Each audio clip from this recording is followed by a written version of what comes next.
नमस्कार मित्रों, मैं राजीव रंजन प्रसाद। क्या आप जानते हैं कि भारत भूमि पर अरब के मुसलमानों की कुदृष्टि कब कब पड़ी, उसके क्या क्या परिणाम रहे? यह बात है 7वीं सदी की, जबकि भारत के विभिन्न बंदरगाहों पर अरब व्यापारियों की आवाजाही बनी हुई थी। रेगिस्तान में जहां घास भी न उगती हो, वहां की बहुतायत आवश्यकताओं की पूर्ति भारतीय बंदरगाहों से ही संभव हो सकती थी। इन आपूर्तियों के लिए तब देवल, थाना, खंबात, सोपारा, मैसूर, मालाबार तथा कन्याकुमारी के बंदरगाह महती भूमिका निभा रहे थे। सोने की चिड़िया को लूटने का ख्याल तब शक्तिशाली होते अरब इस्लामिक आक्रांताओं के मन में प्रबल हो उठा। वर्ष 636 ईस्वी में मुंबई के निकट कोंकण थाना तट पर अरब आक्रांताओं ने अपने पहले कदम रखे। वह समय था गौरवशाली बादामी के चालुक्य सम्राट पुलकेशिन द्वितीय का, जिन्होंने आक्रमणकारियों को बुरी तरह पराजित किया। इस विजय ने लंबे समय तक भारत को इस्लामिक आक्रमण से मुक्त रखा। ऐसा नहीं था कि हारकर अरब शांत बैठे थे। खलीफा उमर 644 से 656 ईस्वी ने भारतीय भूभाग में आक्रमण की संभावनाओं की अनेक बार तलाश की। खलीफा ने अपने विश्वास पात्र हकीम बिन जमाल को मकरान के रास्ते सिंध तक का सर्वेक्षण करने और युद्ध के अनुकूल परिस्थितियों को जानने के लिए भेजा। हकीम बिन जमाल ने लौटकर बताया कि पानी की कमी वाला क्षेत्र है, खाने पीने को बहुत कुछ नहीं मिलता। इस क्षेत्र में छोटी सेना भेजी गई तो ऐसे ही सैनिक पराजित हो जाएंगे, और अगर बड़ी सेना भेजी गई तो अधिकांश सैनिक भूख से ही मर जाएंगे। ऐसे में खलीफा को तब भारत भूमि की ओर आगे बढ़ने का साहस नहीं हुआ था। अरबों को इन समयों में सीस्तान अथवा शकिस्तान में अवश्य कुछ सफलता मिली, जो कि अफगानिस्तान ईरान सीमा से लगा था। भारतीय परिप्रेक्ष्य में यह संदर्भ बहुत महत्व का नहीं। तब वहां शासक हिंदू थे, अतः मुसलमान आक्रमण के बाद के सामाजिक धार्मिक परिवर्तन को जानने के लिए संक्षेप में सीस्तान की दास्तान को भी जानिए। वर्ष 653 ईस्वी में अब्दुल रहमान को सीस्तान का गवर्नर अथवा प्रशासक बना दिया गया। विजय के बाद अब्दुल रहमान जूर के एक स्थानीय मंदिर में गया, जहां स्वर्ण देव प्रतिमा थी, जिनके नेत्र बहुमूल्य मणिमाणिक्यों से निर्मित थे। मुसलमान आक्रांता ने पहले तो नेत्र निकाल लिए, तत्पश्चात प्रतिमा के हाथ यह सिद्ध करने के लिए काट दिए कि ऐसा करने पर भी उसे कुछ नहीं होगा।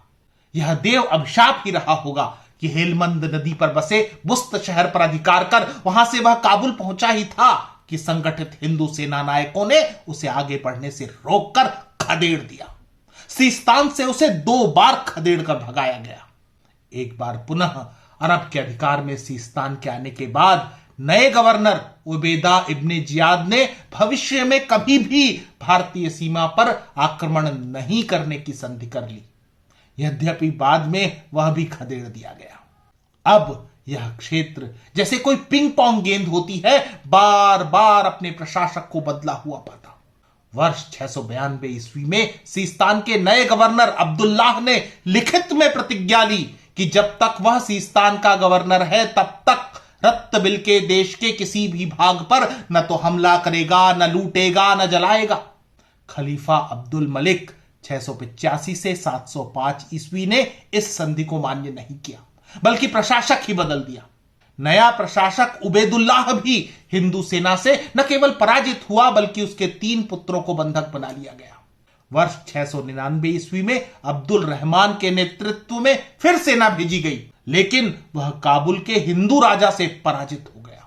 यह अवश्य है कि बार बार के आक्रमण से त्रस्त हिंदू राज्य ने भी तत्कालीन खलीफा से संधि कर लेना ही ठीक समझा। 9 लाख दिरहम कर के रूप में दिए गए, बदले में अगले 7 वर्ष तक काबुल पर आक्रमण नहीं करने का वायदा लिया गया। इन विफलताओं के बाद फिर अरबों के लिए पश्चिमी भारतीय परिक्षेत्र में अगली उम्मीद तब जगती है जबकि उमैयद वंश के खलीफा वाहिद प्रथम 705 से 714 ईस्वी के समय में मकरान के निकटवर्ती क्षेत्रों पर अधिकार कर लिया गया था। खलीफा की मृत्यु हुई और काबुल के राजा ने कोई भी कर अगले अरब शासक खलीफा सुलेमान 715 से 717 ईस्वी को देने से मना कर दिया। अरबों के लिए सिंध पर जीत एक सपना थी। इस क्षेत्र में कश्मीरी ब्राह्मण वंश के तीसरे राजा दाहिर शासन कर रहे थे। जिस शासन की स्थापना राजा चच ने की, जिसे राजा चंद्र ने विस्तृत किया और राजा दाहिर ने स्थिरता प्रदान की, वह अपने पश्चिमी विस्तार में मकरान तक, दक्षिण में अरब सागर तक, पूर्व में राजपूताने तक और उत्तर में मुल्तान सहित दक्षिणी पंजाब तक फैला हुआ था। अरब सिंध संघर्ष के दो मुख्य कारण थे। पहला यह कि उन दिनों ओमान परिक्षेत्र में माविया बिन हारिस अलाफी और उसके भाई मोहम्मद बिन हारिस अलाफी ने खलीफा के विरुद्ध बगावत कर दी थी। सिंध के इतिहास पर केंद्रित कृति चचनामा के अनुसार मोहम्मद अलाफी को राजा दाहिर ने शरण प्रदान की, इसलिए वे अब खलीफा वाहिद प्रथम सहित उनके अंतर्गत ईरान के बगदाद में प्रशासक हज्जाज की निगाहों का कांटा बन गए थे। इसी मध्य सिंधु नदी के मुहाने पर कुछ अरबी जहाजों को समुद्री डाकुओं ने लूट लिया। व्यापारियों को कराची बंदरगाह के देबत नामक स्थान पर बंदी बना लिया गया। यह समाचार मिलते ही बगदाद में प्रशासक हज्जाज बिन यूसुफ ने सिंध के राजा दाहिर को पत्र लिखकर अपराधियों को सजा देने की मांग की। राजा ने उत्तर में कहा कि यह कार्य उनके द्वारा नहीं बल्कि लुटेरों के द्वारा किया गया है। हज्जाज को यह प्रत्युत्तर अपना अपमान लगा। उसने तत्कालीन खलीफा वाहिद की अनुमति प्राप्त कर सेनानायक उबैदुल्लाह के नेतृत्व में बड़ी सेना राजा दाहिर पर विजय पाने के लिए भेज दी। हज्जाज का सेनानायक बुरी तरह पराजित हुआ। यही नहीं, उबैदुल्लाह को सिंध की सेनाओं ने पकड़ लिया, उसकी हत्या कर दी गई। दूसरा आक्रमण हुआ। अब की बार सेनानायक था बुठैन। उसे पहले से भी अधिक बड़ी सेना और युद्ध उपकरणों के साथ भेजा गया, लेकिन पराजय फिर हाथ लगी। इराक का शाह हज्जाज भी जिद पर था और अब की बार उसने वर्ष 712 ईस्वी में अपने 17 वर्षीय भतीजे तथा दामाद मोहम्मद बिन कासिम को सिंध की ओर 6000 घुड़सवारों, 6000 ऊंट सवारों, 3000 भारवाही ऊंटों तथा 15000 सैनिकों की एक टुकड़ी के साथ भेज दिया। मकरान पहुंचने से पहले वहां उसे शासक मोहम्मद हारून से सहायता मिली। मोहम्मद हारून से केवल अतिरिक्त सैनिक ही नहीं मिले बल्कि 5 बलिश्तें भी प्राप्त हुई। वस्तुतः बलिश्त तोप की तरह का औजार था जिससे पत्थर दूर दूर तक फेंके जा सकते थे। सिंध पहुंचने से पहले अब्दुल असद जहां के नेतृत्व में अतिरिक्त सेना भी मोहम्मद बिन कासिम के साथ जुड़ गई और अब यह शक्ति संचयन बार बार युद्ध को झेल रहे सिंध पर विजय पाने के लिए पर्याप्त था। ठीक इस समय कुछ विश्वासघात की घटनाएं भी हुई जिनका उल्लेख किया जाना आवश्यक है। कृति चचनामा के उल्लेखों का विश्लेषण करें तो इस परिक्षेत्र के बौद्ध धर्मावलंबी राजा दाहिर के विमुख शत्रु सेना की सहायता कर रहे थे। वस्तुतः राजा दाहिर से पूर्व शासक चंद्रसेन ने बौद्ध धर्म के प्रति जो आस्था दिखाई, प्रचार प्रसार में जो सहयोग किया, वह उसके बाद बौद्ध संघों को हासिल नहीं हुआ था। यही कारण है कि बौद्धों का समर्थन आक्रमण की विपदा में भी राजा दाहिर को प्राप्त नहीं था। मोहम्मद बिन कासिम की पहली भिड़ंत देवल में हुई। यह जनमान्यता थी कि देवल के मंदिर में जब तक लाल पताका फहराती रहेगी यह किला जीता नहीं जा सकता। कासिम के सैनिकों ने जानते बूझते हुए इस ध्वज पर सतत निशाना लगाया। देवध्वज को काट गिराया गया। इस तरह मिली मनोवैज्ञानिक बढ़त को देवलगढ़ पर कासिम के कब्जे का एक कारण माना जाता है। केवल मंदिर का ध्वज ही नहीं गिरा, क्रूर कासिम ने 17 वर्ष के ऊपर के जितने भी स्त्री पुरुष थे जिन्होंने इस्लाम को स्वीकार करने से इनकार कर दिया, सबको मार डाला गया। अनेक मंदिरों को ध्वस्त कर मस्जिदें बनवाई गई। वे बौद्ध जो कासिम के सहयोगी हो गए थे, विधर्मी होने के कारण दया का पात्र न बन सके। बौद्ध मठ भी लूटे और तोड़े गए। इन हिंदू और बौद्ध मठों मंदिरों के गिर्द मीनारें तन गई। उन्हें मस्जिदों में बदल दिया गया। देवल से आगे बढ़ते हुए कासिम निरुन पहुंचा, जहां का प्रशासक एक बौद्ध सामंत था।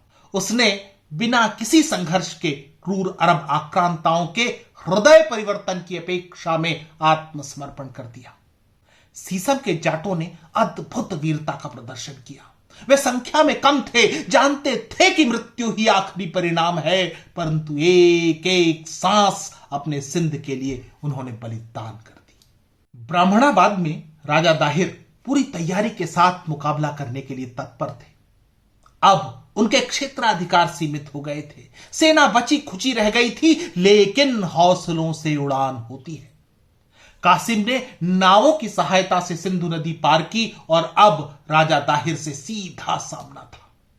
उपलब्ध वृतांत कहते हैं कि इस युद्ध में राजा दाहिर भारी पड़ने लगे थे, लेकिन तभी एक दुर्घटना ने विजयश्री को उनसे दूर कर दिया। निर्णायक क्षणों में उनका हाथी घायल हो गया था। वह अनियंत्रित युद्ध भूमि के दूसरी ओर निकल गया। इससे सेना में अफवाह फैली कि राजा घायल हो गए हैं। इस बात का मनोवैज्ञानिक दबाव ही सिंध की सेना को हार की ओर धकेलता चला गया। हाथी को नियंत्रित करने के बाद महावत राजा को युद्ध भूमि में लौटा लाया, परंतु अब तक चिड़िया ने खेत चुग लिया था। पराजय को सामने देखकर भी राजा दाहिर ने अरब सेना के समक्ष आत्मसमर्पण नहीं किया, अपितु लड़ते हुए वे वीर गति को प्राप्त हुए। राजा दाहिर की मृत्यु के साथ ही युद्ध को तो समाप्त हो जाना चाहिए था, लेकिन यहां से आरंभ होता है बलिदान का अमिट वृतांत। पति राजा दाहिर की मृत्यु के बाद स्वयं रानी मैनाबाई ने मोर्चा संभाला और जब तक किले के भीतर रसद की उपलब्धता रही, वे कासिम की क्रूर सेना से डटकर लोहा लेती रही। यह युद्ध लंबे समय तक खींचा नहीं जा सकता था। मोहम्मद बिन कासिम ने जो घृणित व्यवहार युद्ध में बंदी बना ली गई महिलाओं के साथ किया था, उसे देखते हुए रानी सहित सभी स्त्रियों ने आग में प्रवेश कर लिया। भारत में यह घटना प्रथम ज्ञात जौहरों में गिनी जाती है। कासिम को इन वीरांगनाओं की केवल राख ही मिली। ब्राह्मणाबाद और रावर क्षेत्रों पर अधिकार के बाद मोहम्मद बिन कासिम की अगली जीत थी अरोर, जहां उसे अधिक प्रतिरोध नहीं मिल सका। मोहम्मद बिन कासिम को मुल्तान जीतने में एड़ी चोटी का जोर लगाना पड़ा था। किसी नागरिक ने ही धन के लालच में भितरघात किया और इस नगर को जीतने का तरीका कासिम को बता दिया। मुल्तान किले को जाती पानी की नहर काट दी गई। वह जलापूर्ति जिस पर किले की पूरी तरह निर्भरता थी, उसे बाधित करने के बाद कासिम जानता था कि जीत उसकी ही होनी तय है। यही हुआ, लेकिन कासिम को जीत की प्रतीक्षा करवाने का दंड मुल्तान को भुगतना पड़ा। भीषण हत्याकांड हुआ। वे जिन्होंने धर्म परिवर्तन स्वीकार किया, उन्हें छोड़कर नगर में किसी को भी जीवित रहने देने के आदेश नहीं थे। मुल्तान में 4000 नागरिक और सैनिक मार डाले गए। उनकी स्त्रियां कासिम के सैनिकों के लिए यौन दासियां बना दी गई और बच्चे गुलामों की जिंदगी व्यतीत करने के लिए बाध्य कर दिए गए। मुल्तान के निकट ही सिक्क के दुर्ग में 6000 औरतों और बच्चों को नारकीय दास्तां भुगतने के लिए बाध्य होना पड़ा था। कासिम ने वर्ष 713 से 715 ईस्वी तक सिंध के प्रशासक के रूप में कार्य किया। इस अवधि में उसने समृद्ध मंदिरों को लूटा। ऐतिहासिक संदर्भों की विवेचना से यह ज्ञात होता है कि कासिम के साथ चल रही अरब मुसलमान सेना धार्मिक उत्तेजना से ओतप्रोत थी। इस्लाम के प्रचार के साथ ही उनमें यह भावना भरी हुई थी कि अल्लाह ने बुत पूजकों के विध्वंस का उन्हें दायित्व दिया है, जिसे वे जान की बाजी लगाकर पूरा करना चाहते हैं। इसका सीधा सा अर्थ है कि कितने ही बुत तोड़े गए, कितनी ही महान सांस्कृतिक विरासतों को धूल में मिला दिया गया। सिंध के इतिहास पर केंद्रित कृति चचनामा से ज्ञात होता है कि कासिम ने मंदिरों से 230 मन सोना और 40 स्वर्ण धूलि से भरे घड़े भी प्राप्त किए थे। मोहम्मद बिन कासिम कैसे मारा गया अथवा मरवाया गया, उसके लिए दो अलग अलग अवधारणाएं हैं। पहली यह कि मुल्तान जीतने के बाद कासिम भारत में कन्नौज की ओर आगे बढ़ना चाहता था। स्वयं सुल्तान बन जाने की उसकी महत्वाकांक्षा के पर कतरे गए। यह इसलिए भी क्योंकि वर्ष 715 ईस्वी में खलीफा वाहिद का निधन हुआ और नए खलीफा का पद उनके भाई सुलेमान ने धारण किया। सुलेमान इराक के शाह हज्जाज का विरोधी था। सुलेमान ने न केवल हज्जाज को बर्खास्त किया बल्कि झूठे आरोप लगवाकर मोहम्मद बिन कासिम को मरवा दिया। इस अवधारणा का बड़ा झोल यह है कि जब खलीफा का सेनापति जीत रहा था तब उसके रास्ते में रोड़ा अटकाने की आवश्यकता नहीं थी। भारतवर्ष पर अधिकार तो अरबों का सपना ही था जिसे कासिम पूरा करता हुआ आगे बढ़ रहा था। मोहम्मद बिन कासिम ने खलीफा का अनादर भी नहीं किया था और जीत के बाद भी उन पर अपनी प्रतिबद्धता ही प्रदर्शित की थी। इसलिए दूसरी अवधारणा में अधिक बल दिखाई पड़ता है। चचनामा के अनुसार भी विश्लेषित करें तो इन क्रूर आक्रांताओं की कमजोरी थी सुंदर स्त्रियां। ब्राह्मणाबाद विजय के बाद इस सूचना पर कि राजा दाहिर की पुत्रियां जीवित हैं उन्हें स्थान स्थान पर ढूंढवाया जा रहा था। महीनों बाद एक लालची स्त्री ने राजा दाहिर की 2 पुत्रियों सूर्य देवी और परमाल देवी को पकड़वा दिया। इन राजकुमारियों को कासिम ने कुछ समय तक अपने हरम में देखभाल के लिए रखा, फिर उन्हें खलीफा को भेंट स्वरूप भिजवा दिया। खलीफा इन राजकुमारियों की सुंदरता पर मुग्ध था। उसने राजा दाहिर की ज्येष्ठ कन्या सूर्य देवी को अपने पास रख राजकुमारी परमाल को हरम भेज दिया। इधर राजकुमारी सूर्य देवी के लिए प्रतिशोध का समय था। उसने सोची हुई रणनीति के तहत कहा कि राजकुमारियों की अस्मिता का हरण तो कासिम पहले ही कर चुका है और अब उन्हें किसी जूठन की तरह खलीफा के समक्ष परोस दिया गया है। यह बात खलीफा को इतनी नागवार गुजरी कि उसने अपने सेना नायक आदिल इमादुद्दीन मोहम्मद बिन कासिम को कच्ची खाल में सीकर सामने उपस्थित करने का आदेश दिया। खलीफा के हुक्म की तामील हुई। मोहम्मद बिन कासिम को पकड़कर गधे की कच्ची खाल में सिल दिया गया और बक्से में भरकर खलीफा के सामने लाकर पटक दिया गया। इस समय तक निर्लज्ज, क्रूर और निर्दयी आक्रांता के शरीर में प्राण नहीं बचे थे। इधर राजकुमारियों द्वारा कहा गया झूठ भी अधिक समय तक छिपा नहीं रह सका। खलीफा सुलेमान सच जानते ही आग बबूला हो उठा, क्योंकि इस तरह अरबों के हिंदुस्तान विजय का अभियान सिंध तक ही सिमटा रह गया था। साथ ही उसने अपना तेज तर्रार और सफल सिपह सालार भी खो दिया था। राजकुमारियों को मृत्यु दंड दिया गया और उन्हें घोड़ों के पीछे बांधकर प्राण निकलने तक राजधानी में घुमाया गया। यह भारतवर्ष की ओर इस्लाम के पहले पहले कदम थे। अब थोड़ा सिंध में इस अंशकालिक अरब शासन की व्यवस्था की विवेचना करते हैं। कासिम ने मुसलमान सैनिकों को खेती करने की अनुमति नहीं दी, इसलिए गुलाम बनाए गए भारतीय ही उनके लिए कृषि कर्म करते रहे थे। वे सेनाएं जो हिंदुओं की थी उन्हें हटा दिया गया। बंदी स्त्रियां यौन दासियां थी, इसलिए जीत के बाद अरब विलासी हो गए तथा उन्होंने अपने लिए भाड़े के विदेशी सैनिक रखना आरंभ कर दिया था। लूटपाट ही इस तथाकथित इस्लामी नायक मोहम्मद बिन कासिम का सबसे बड़ा अर्थशास्त्र था। लूटे हुए सामान का 5वां भाग खलीफा को भेज दिया जाता, शेष कासिम के साथ आए अरब के लुटेरे आपस में बांट लेते। कासिम के समय में मूर्तियों को पूजने वाले लोग हेय थे, इसलिए अतिरिक्त कर देने के भागी उनसे जजिया वसूलना मानो धार्मिक और राजनैतिक कर्तव्य था। न्याय करने का काम काजियों के हवाले कर दिया गया, तो अब हिंदू हो या मुसलमान सभी के लिए निर्णय कुरान के अनुरूप ही होने लगे। श्री नेत्र पांडेय ने अपनी पुस्तक पूर्व मध्यकालीन भारत में लिखा है कि जाट तथा मेढ़ के साथ अरबों ने भीषण अत्याचार किया और उनका अपमान भी। उन्हें अच्छे वस्त्र पहनने या घोड़ों पर चढ़ने की मनाही थी। नंगे सिर और नंगे पांव रहने के लिए बाध्य किया गया। पहचान के लिए उन्हें अपने हाथ में दाग लगवाना पड़ता था।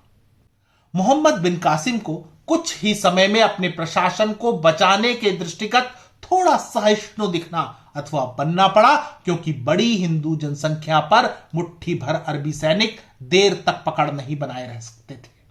यही भारत पर हुए पहले इस्लामिक आक्रमण का क्रूर इतिहास है। मित्रों, आज इतना ही। फिर मिलता हूं ऐसे ही किसी ऐतिहासिक संदर्भ के साथ। अगर आपको मेरा यह चैनल पसंद आ रहा है तो कृपया इसे सब्सक्राइब करें। आप इस प्रस्तुति को लाइक या शेयर भी कर सकते हैं। नमस्कार।